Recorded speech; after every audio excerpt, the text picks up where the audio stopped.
Hey everyone, it's Albie. I'm here to do another reader reaction video.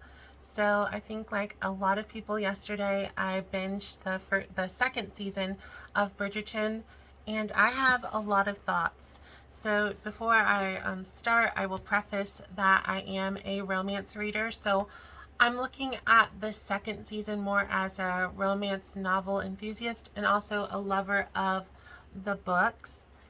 So there were some things I didn't care for, and that was mostly because of how much it was changed from the original novel, which is The Viscount Who Loved Me by Julia Quinn. So I think most people that want to watch a reaction video want to see what people didn't enjoy. So I guess I'll sort of start with that, and then we can end on a positive note.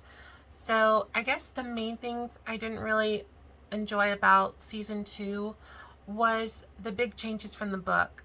Before I start, again, I'll say there's probably going to be spoilers for the show as well as the book. So if you haven't finished the show or haven't finished the book, or if you want to read the book eventually, you may want to wait. But I will say, if you really liked all the angst and tension and wanting to reach out and wanting Kate and Anthony to reach out and actually touch hands, you'll enjoy the book a lot more. So some things I did not really love about season two was how they changed the fact that Anthony and Kate were sort of villains of the season. So I think it was in episode 6 was when it had the wedding between Edwina and Anthony, and that never really happens in the book. So I didn't like that in the storyline. They tried to make it more in the television storyline. They made it more dramatic and like modern in like this weird taboo sense. And they had, the big reveal of Anthony and Kate actually being in love with one another at the altar, because that, never happens. I was really annoyed too by the fact that Kate and Anthony, because of that tabooness that happened in the storyline in the show with them, essentially Kate is breaking up her sister's engagement in front of the queen and everyone in the television show, and I hated that it made Kate feel, and Anthony in a way too, that their relationship was wrong and they were bad and like I don't know, she said sinners, but it kind of had that like undertone of like what we've done is so wrong, we can never be forgiven by our friends, family, and even a higher power, etc. And so that really bothered me, because in the story of the novel, there nothing like that happens. Their romance is that enemies to lovers, and when it's revealed that they love each other, it's not seen as taboo. And in the book, it doesn't get that far with Edwina and Anthony. So in the television show, they switched it up.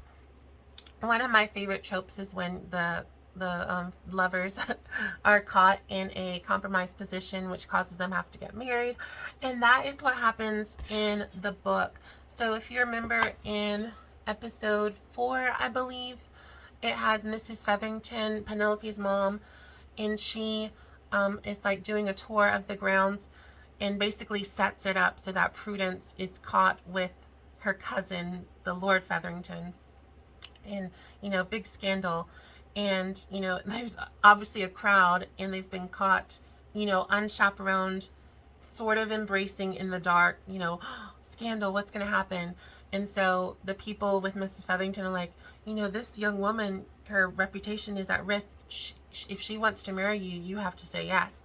And so that's how Lord Featherington and Prudence Featherington end up quasi-engaged for part of the show.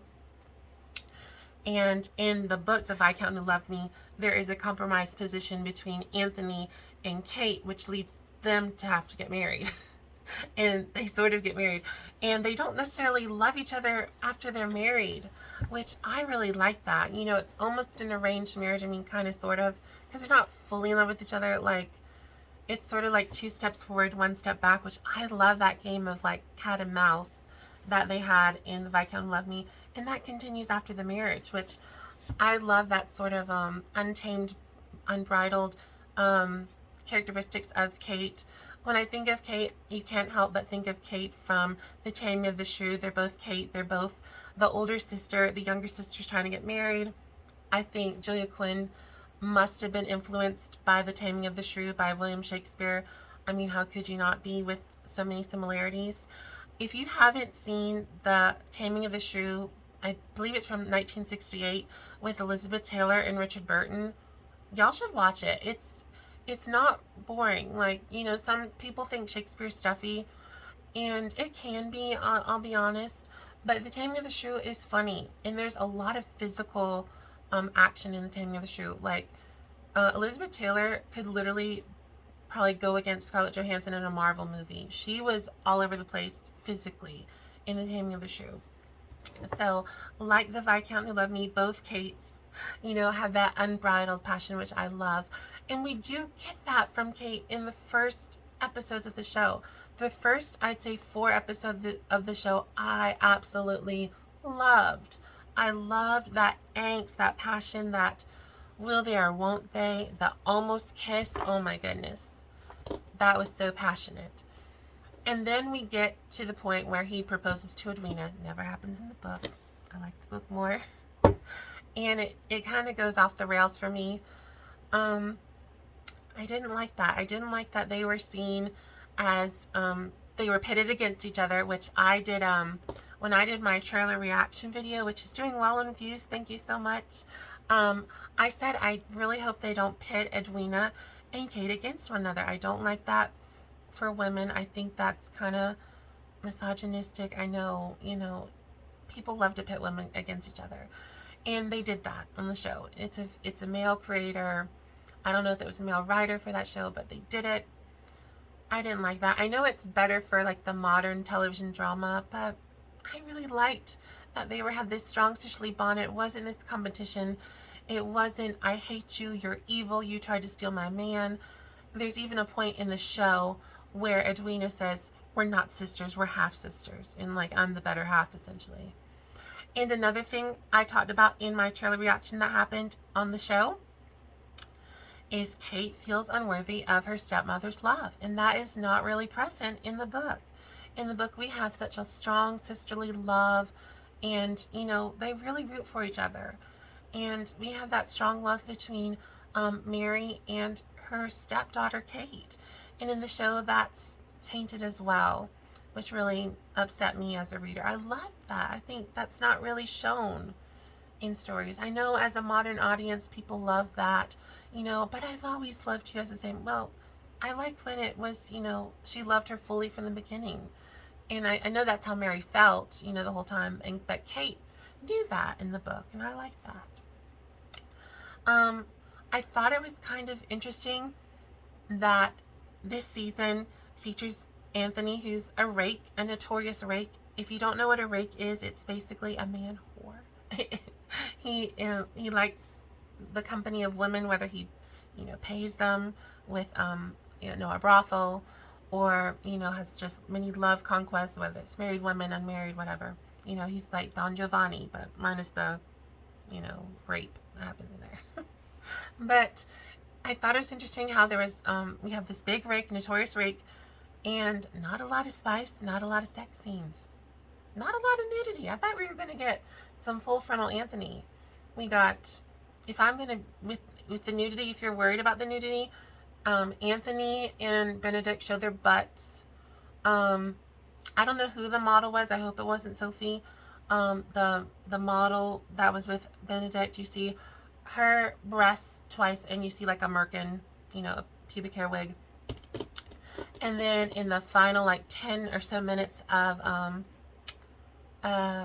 season 2, you see Kate's breasts and buttocks, but you never see Anthony.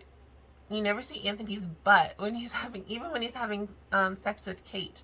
You see his butt when he's getting out of bed twice. I was like, huh, that's interesting. I don't know if they're trying to be a little more, you know, audience friendly. To me, it's a romance novel. You know, it's on Netflix. Might as well show nudity, as long as it's not gratuitous. You know, if it fits the storyline, which it does, you know, you can show it.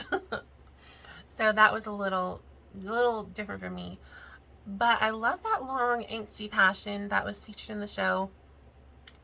I will say I love the first 4 episodes. Those were really close to the book. And I love that, longing passion between Kate and Anthony. I did cry a couple times, especially episode 3 of is it episode 3? Yes, episode 3 of Bee in the Bonnet, when Edmund dies. Oh my gosh, that is so sad. And you see Violet running out and pregnant and just inconsolable. Oh my gosh. That was hard to watch. It was very hard to watch.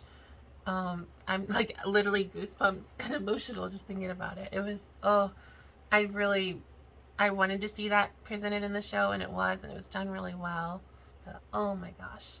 And then when we have the scene where Kate is stung by the bee and you see Anthony in sheer terror because I think he's already in love with her at that point. And he's like, "Can you breathe? Can you breathe?" I was like, oh my gosh, this is so romantic. And it was so romantic, and then it became so uh, taboo and messed up in the last episodes, which I just did not like. I hated that their Anthony was their romance was just tainted, and I was so annoyed by that because I love a good enemies to lovers romance, and that's what this is. So if you loved the angst of the show, if you loved the romance, if you enjoyed the scenes of Kate and Anthony and not so much all the other storylines like Mrs. Featherington and then Eloise and Leo, the printer boy, you're really going to like the book. So all the books are between each sibling. They get their own books. So book 1 was Daphne. Hello, Daphne and Simon. This one is Anthony and Kate. So you get a lot of Kate's point of view, a lot of Anthony's point of view, and it's really about their romance and their hate to love and not all the other hullabaloo that happened in the show. So did I like the show? Yes.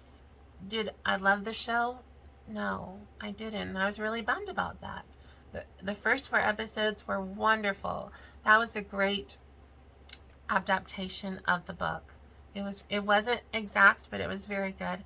And that doesn't have to be like the book. For example, The Hours by Michael Cunningham. I did not like that book. The movie, The Hours with Meryl Streep, Julia Moore, and Nicole Kidman. Wonderful, wonderful, wonderful movie. Highly recommend if you like heavy dramas. Very good. But this one, I did not like the stylistic choices that people made on the show. I didn't like the sisters pitted one another. Made me mad. You knew before I saw this show, when I watched that trailer. I said, I don't want that to happen. It happened. I'm sad by that. I'm really sad by that. But, people have different views and scopes of how they want a storyline to go, and they chose something different, which is fine. It just added a lot to what the story could have been. I mean, I think it would have been fun to have them have the same as the story where they were basically forced to marry because of that compromised position. And we had a chance because Daphne walked in on them, and we had a chance for that to happen again, but she decided, she wasn't going to say anything, but she let it be known that this was not right. And it wasn't, but in the storyline that, sister fighting one another didn't happen. So bummed about that. I am very excited for season 3. Another thing I was interested about was it seemed that in season 1, Benedict might have been bisexual, or I guess bi-curious is a better term. And it seemed like he was more into women, I guess, for lack of a better term, for season 2. So I guess we'll have a cisgender Sophie, because I was like, maybe they'll do MM for season 3. And I was just like, I don't know if I've ever really seen a Cinderella trope work for 2 men. I don't know if that's really been done. If it's been done and done well, let me know. I'll check it out. Check out the book, the show, whatever. But yeah, season 3 should be based on An Offer from a Gentleman. That's my favorite book in the series. It is strong Cinderella trope. If you love Ever After, starring Drew Barrymore, you're going to really love season 3, at least the book. It could really derail from the show, or from the book, but hopefully not. That's my favorite. Well, like I said, I love the storyline. I loved the chemistry between Anthony and Kate. Wonderful acting, wonderful chemistry. I hope to have them appear more in the show. I will say in the books, Kate has a large role as the secondary character in the novels. So, like, I know Simon was, I don't think he was ever mentioned really in the book. So that's sort of why he wasn't back for seasons 2, etc. But Kate and Sophie, as well as Penelope, are all big secondary characters throughout the rest of the book series. So if you really loved Kate, I will say, I shouldn't say for certain, but I would assume she'll be back because she does have some things to say later on in the series. Well, everyone, I hope you enjoyed this video. I hope I didn't ramble too long.